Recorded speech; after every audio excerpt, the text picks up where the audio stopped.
Tawag niya pasalbot o pasulbot? Sinulbot. Sinulbot.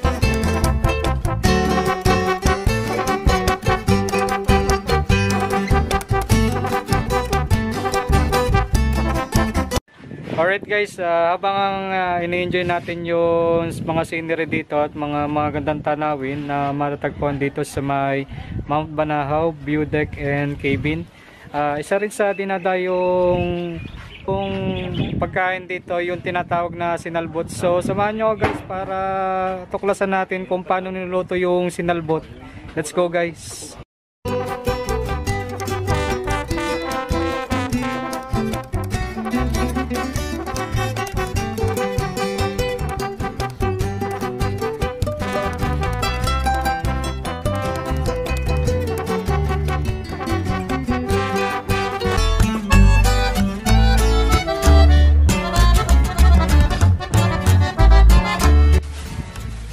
Sobrang amazing guys na makakita ng ganito na actual na nasaksihan ng pagluluto natin ng sinulbot. Takam na takam ako habang tinititigan siya. Sobrang linamnam siguro ng pagkain to.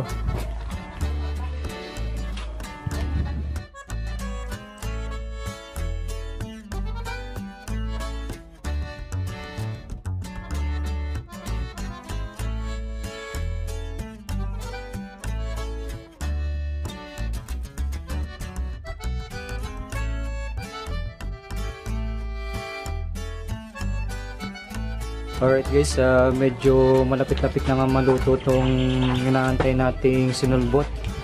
Excited na ako matikpan tong kakaibang pagkain to. So tikman natin to guys. So ayun nga guys, luto na tong sinulbot at sinasali nila sa isang lalagyan or canister. So bale yung isang canister worth 100 pesos na binebenta dito sa may Mount Banahaw View Deck and Cabin. Luto na siya.